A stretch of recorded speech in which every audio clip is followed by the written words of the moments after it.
Assalamualaikum warahmatullahi wabarakatuh. Perkenalkan, nama saya Isabna Maghfiratus Safitri, NIM 4121089 dari Fakultas Ekonomi dan Bisnis Islam jurusan Ekonomi Syariah UIN Gusdur, Pekalongan, tahun 2022.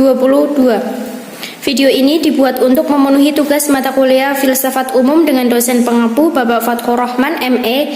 Berikut jawaban pengertian dari filsafat dan berpikir filosofis. Definisi filsafat. Filsafat menurut bahasa. Filsafat bila merujuk pada bahasa Arab disebut falsafah, sedangkan pada bahasa Inggris disebut dengan filosofi bersumber dari bahasa Yunani. Adapun kata ini terdiri dari dua kata, yaitu philein yang bermakna cinta atau love, dan sophia yang memiliki arti kebijaksanaan. Jadi secara etimologi, filsafat dapat didefinisikan sebagai cinta kebijaksanaan dalam arti yang mendalam. Istilah filsafat mengacu pada dasar kata philein dan sophos. Maknanya hal-hal yang bersifat bijaksana atau bijaksana yang dimaksudkan merupakan sebagai kata sifat. Jadi filsafat adalah ilmu yang mengaji pertanyaan-pertanyaan umum dan asasi, misalnya pertanyaan-pertanyaan tentang eksistensi, penalaran, nilai-nilai luhur, akal budi, dan bahasa. Selanjutnya yaitu berpikir filosofis. Berpikir filosofis yaitu berpikir untuk memahami hakikat dari kenyataan dalam rangka menemukan kebenaran sejati. Pada berpikir filosofis, sang pemikir berusaha mendapatkan jawaban tentang makna di balik suatu yang ilmiah dan juga segala hal yang nyata dan ada mungkin dan ada namun tidak ada, belum terjangkau kajian ilmiah. Objek berpikir filosofis adalah sesuatu di balik hal-hal yang ada dan mungkin ada. Selanjutnya yaitu jelaskan sejarah pertumbuhan filsafat dan persoalan-persoalan filsafat. Sejarah filsafat. Yang pertama yaitu pada zaman Yunani kuno atau zaman batu. Pada abad ke-6 sebelum Masehi, Yunani muncul lahirnya filsafat dan mulai berkembang suatu pendekatan yang sama sekali berkaitan. Mulai saat itu, orang-orang mencari jawaban rasional tentang problem alam semesta yang dengan demikian filsafat dilahirkan. Selanjutnya yaitu zaman Yunani kuno. Periode filsafat Yunani merupakan periode yang paling penting sejarah peradaban manusia, karena pada waktu itu terjadi perubahan pola pikir manusia dari mitologi atau pola pikir manusia yang sangat mengandalkan mitos untuk menjelaskan fenomena alam seperti gempa bumi dan pelangi ke yang lebih rasional atau akal. Selanjutnya yaitu zaman keemasan Yunani. Pada zaman ini Yunani kuno dipandang sebagai zaman keemasan filsafat, karena pada masa ini orang memiliki kebebasan untuk mengungkapkan ide-ide atau pendapat-pendapatnya. Pada zaman ini tidak ada lagi yang percaya mitologi, sehingga Yunani kuno disebut sebagai gudang ilmu. Yang selanjutnya yaitu zaman abad pertengahan. Pada zaman ini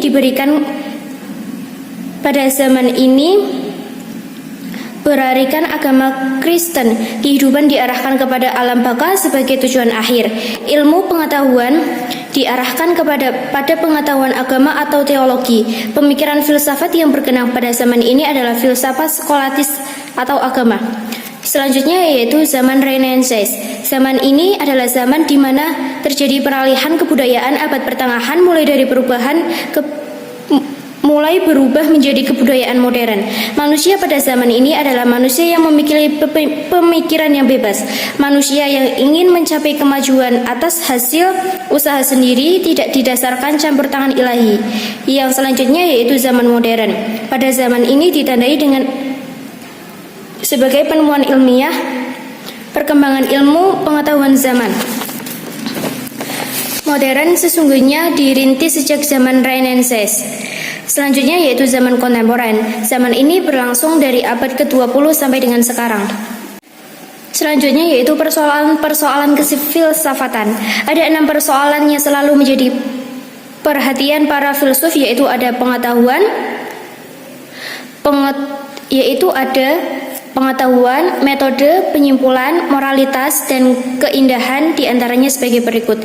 Yang pertama ada persoalan tentang ada menghasilkan cabang filsafat metafisika, di mana sebagai salah satu cabang filsafat metafisika sendiri mencakup persoalan ontologi, kosmologi, dan antropologis. Yang kedua yaitu pengetahuan atau knowledge. Persoalan tentang pengetahuan menghasilkan adanya filsafat epistemologi atau filsafat pengetahuan. Yang ketiga yaitu metode. Persoalan tentang metode menghasilkan cabang filsafat atau filsafat metodologi atau kajian atau telaah dan penyusunan secara sistematis dari beberapa proses dan akal logis dan percobaan yang sistematis yang menuntun suatu penelitian. Yang keempat yaitu penyimpulan. Persoalan penyimpulan menghasilkan cabang filsafat logika atau logis. Yang kelima yaitu moralitas. Persoalan tentang moralitas menghasilkan cabang filsafat etika.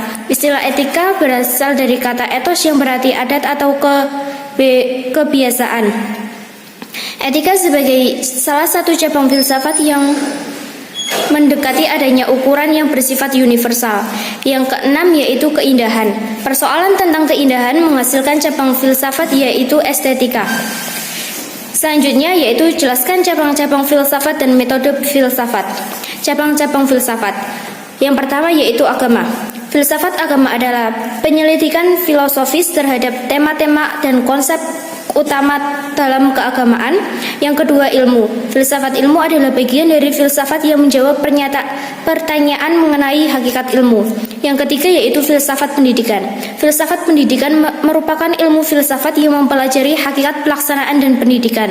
Yang keempat hukum. Filsafat hukum adalah cabang filsafat yang membicarakan apa hakikat hukum itu, apa tujuannya, mengapa dia ada, dan mengapa orang harus tunduk kepada hukum. Yang kelima yaitu pengetahuan. Pengetahuan merupakan filsafat khusus yang membahas berbagai macam hal yang berkenaan dengan ilmu pengetahuan. Filsafat ini membahas ilmu pengetahuan sebagai objek secara rasional, menyeluruh, dan mendasar. Yang keenam yaitu filsafat politik. Filsafat politik adalah cabang ilmu filsafat yang mempelajari tema seperti politik, kebebasan dan keadilan, hak milik, hak hukum pemerintah, dan penegakan hukum oleh otoritas. Yang ketujuh yaitu kebudayaan. Filsafat yang memiliki tanggung jawab moral menuntun dan mengarahkan kebudayaan ke arah perkembangan yang wajar berdasarkan kriteria dan prinsip-prinsip tertentu agar tujuan kebudayaan dalam meningkatkan harkat dan martabat manusia dapat tercapai. 8. Seni atau estetika adalah cabang filsafat yang membahas mengenai keindahan atau hal yang indah yang terdapat pada alam dan seni. Yang kesembilan yaitu sejarah. Filsafat sejarah merupakan cabang filsafat khusus. 10. Bahasa. Filsafat bahasa adalah ilmu gabungan antara linguistik dan filsafat. Yang ke-11 yaitu psikologi. Filsafat psikologi adalah suatu kajian sistematis yang saling mempengaruhi antara filsafat dengan psikologi dalam hal mempercayai masalah kognisi. 12 yaitu kedokteran. Filsafat kedokteran merupakan ilmu filsafat yang menerangkan tentang penyembuhan. Yang ke-13 yaitu manajemen. Filsafat manajemen adalah dasar pengetahuan dan kepercayaan yang mendapatkan pemecahan permasalahan manajemen. Filsafat manajemen digunakan dalam pekerjaan seorang manajer. 14 yaitu filsafat Islam. Filsafat Islam adalah suatu kajian sistematis terhadap kehidupan alam semesta, etika, moralitas, pengetahuan, pemikiran, dan gagasan politik yang dilakukan di dalam dunia Islam. 15 iman. Filsafat 16 adalah akhlak. Akhlak merupakan sifat dasar yang tentram, kokoh, dan mewarnai tingkah laku seseorang. 17 etika. Filsafat etika adalah cabang filsafat yang melibatkan sistematisasi, membela, dan merekomendasikan konsep perilaku benar dan salah. 18 ekonomi Islam merupakan suatu proses pencarian hakikat, penerapan syariat, dan aktivitas ekonomi melalui perantara ilmu dan akal. Selanjutnya yaitu metode filsafat. Metode filsafat ada 11, yaitu 1. Metode kritis merupakan suatu aliran yang menekankan terhadap penilaian dari masyarakat dengan menerapkan sistem pengetahuan tentang pemikiran yang kompleks. Yang kedua, metode intuitif merupakan suatu bentuk pemecahan masalah dalam kejadian nyata. 3. Metode skolatis merupakan metode ini berkembang pada abad pertengahan. Metode ini menunjukkan kaitan erat dengan metode mengajar. 4. Metode transendental adalah pendekatan refleksi filosofis yang memiliki perhatian utama manusia sebagai subjek primordial. Yang kelima, metode dialektika disebut dialektik sebab jalan untuk memahami kenyataan adalah dengan mengikuti gerakan pikiran atau konsep. 6. Yaitu metode fenomenologis merupakan penggambaran pengalaman manusia yang terkait dengan objek. 7. Yaitu metode analisis bahasa adalah suatu metode khas dalam filsafat untuk menjelaskan, menguraikan, dan menguji kebenaran ungkapan-ungkapan filosofis. 8. Yaitu metode hermeneutika adalah sebuah teori yang mengatur tentang metode penafsiran. 9. Metode logika adalah perkataan atau sabda. Yang ke-10, analisis logis adalah upaya untuk mendapatkan suatu kebenaran yang menunjukkan suatu aliran yang bersifat a priori. 11. Analisis inferensi adalah suatu proses kesimpulan atau konklusi dari suatu atau lebih proposisi. Selanjutnya yaitu jelaskan hubungan filsafat dengan disiplin ilmu ekonomi syariah. Hubungan filsafat dengan ilmu ekonomi syariah yaitu filsafat berperan bagi ilmu ekonomi dengan 3 landasan pokok, yaitu ontologi, epistemologi, dan aksiologi dalam menciptakan penemuan-penemuan baru baik ekonomi secara teoritis maupun terapan. Filsafat ekonomi Islam didasarkan pada konsep triangle, yakni filsafat Tuhan, manusia, dan alam. Kunci filsafat ekonomi Islam terletak pada manusia dari Tuhan, alam, dan manusia. Dimensi filsafat ekonomi Islam ialah yang membedakan sistem ekonomi Islam dengan sistem ekonomi lainnya. Sistem ekonomi Islam memberikan kesejahteraan bagi seluruh masyarakat, memberikan rasa adil, kebersamaan, dan kekurangan. Filsafat ekonomi Islam memiliki paradigma yang relevan dengan nilai-nilai logis, etis, dan estetis yang kemudian difungsionalisasikan ke tengah-tengah laku ekonomi manusia. Selanjutnya yaitu sebutkan nama dan tahun-tahun tokoh filosof dan jelaskan pemikirannya urut dari tertua sampai akhir. Yang pertama yaitu Thales. Tahun 624 sampai 546 SM berpendapat bahwa segala sesuatu di jagat raya memiliki jiwa. 2. Anikimandros tahun 610 sampai 546 SM menyatakan bahwa prinsip dasar segala sesuatu adalah apreiron. Yang ketiga yaitu Anaximenes tahun 545 sampai 528 Masehi berkeyakinan bahwa yang menjadi asal mula dunia adalah udara. Yang keempat yaitu Pitagoras tahun 571 sampai 496 SM berkeyakinan bahwa setiap jiwa itu abadi dan setelah kematian jiwa tersebut masuk ke dalam tubuh baru. Yang kelima yaitu Heraklitus tahun 535 sampai 475 SM berpendapat bahwa tidak ada satu pun hal di alam semesta yang bersifat tetap atau permanen.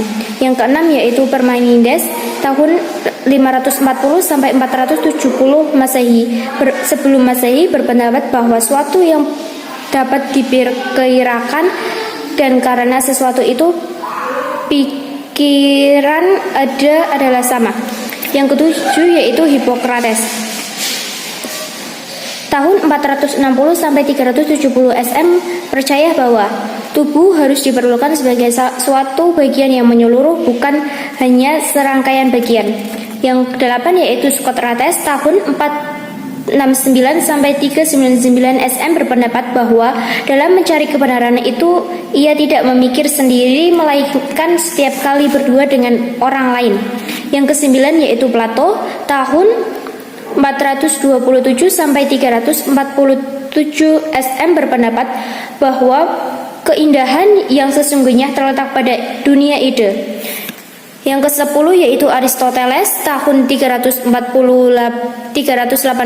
sampai 322 SM meyakini bahwa setiap aspek kehidupan manusia dapat dijadikan objek pemikiran dan analisis. Yang ke-11 yaitu Plotinus tahun 204 sampai 270 Masehi. Ajarannya terfokus dalam 3 kajian inti, yakni yang esa, akal, dan jiwa. Yang 12 yaitu Agustinus tahun 354 sampai 420 Masehi menolak segala bentuk teologi dualisme metafisik. 13 Al-Farabi tahun 872 sampai 951 Masehi berpendapat bahwa pemimpin adalah penggerak pertama masyarakat untuk mendapatkan kebahagiaan. 14 Ibnu Sina tahun 980 sampai 1037 berpendapat bahwa akal pertama mempunyai 2 sifat, yaitu sifat wujud, sifat mungkin, dan sifat mungkin wujud. Yang ke-15 yaitu Anselmus tahun 1033 sampai 1109 Masehi berpendapat bahwa Allah adalah Tuhan alam semesta yang kemuliaannya dinodai oleh dosa manusia. 16 Al-Ghazali tahun 1058 sampai 1111 beliau menolak segala bentuk pemikiran filosof metafisik non-Islam. 17 yaitu Ibnu Rus tahun 1126 sampai 1198. Beliau meyakini bahwa antara filsafat dan agama merupakan hal yang saling berkaitan. 18 Ibnu Arabi tahun 1165 sampai 1240 beliau berpendapat tentang hakikat wujud. 19 yaitu Thomas Aquinas tahun 1225 sampai 1274 Masehi. Filsafat Thomisme, esentia dan eksentia, argumentasi, kosmologi, filsafat jiwa, filsafat penciptaan, dan lain-lain. 20 yaitu Roger Bacon tahun 1214 sampai 1294. Pemikirannya yaitu meletakkan penekanan pada empirisme. 21 yaitu Nicholas Copernicus tahun 1473 sampai 1543 mengembangkan teori model astronomi heliosentris yang menempatkan matahari sebagai pusat tata surya. 22 yaitu James Kepler tahun 1571 sampai 1630, seorang matematikawan dan astronomi penemu konsep hukum penggerak planet dengan orbit terbentuk elips. 23 yaitu Galileo Galilei tahun 1564 sampai 1643. Pemikirannya yaitu tentang matahari sebagai pusat tata surya yang bertentangan dengan ajaran Aristoteles. Bumi adalah pusat alam semesta. 24 yaitu Francisco Bacon tahun 1561 sampai 1626. Alam semesta dapat diketahui kebenarannya melalui pengamatan langsung yang bebas dari prasangka apapun. 25 yaitu René Descartes tahun 1529 sampai 1650. Pemikirannya yaitu percaya bahwa seluruh dunia kecuali Tuhan dan manusia beroperasi secara mekanik. 26 yaitu Baruch de Spinoza tahun 1632 sampai 1677. Pemikirannya yaitu ajarannya mengenai substansi tunggal alam. Yang 27 John Locke tahun 1632 sampai 1704. Proses manusia mendapatkan pengetahuan. 28 David Hume tahun 1711 sampai 1776. Manusia mencapai kepastian yang memungkinkan segala sesuatu melalui naluri alamiah ilmiah. 29 Georg W.F. Hegel tahun 1770 sampai 1831 percaya bahwa hidup adalah proses perubahan yang terjadi secara terus-menerus. 30 yaitu Immanuel Kant tahun 1724 sampai 1804. Ia mengandalkan penggunaan akal dalam pengembangan ilmu dan pengetahuan. Yang ke-31 yaitu Karl Marx tahun 1818 sampai 1883. Pemikirannya yaitu kesadaran manusia terkondisikan oleh silang pengaruh dialektika antara subjek atau individu dalam masyarakat. Sekian pemaparan jawaban yang bisa saya sampaikan, kurang lebihnya mohon maaf apabila ada kesalahan. Wabillahi taufik wal hidayah. Wassalamualaikum warahmatullahi wabarakatuh.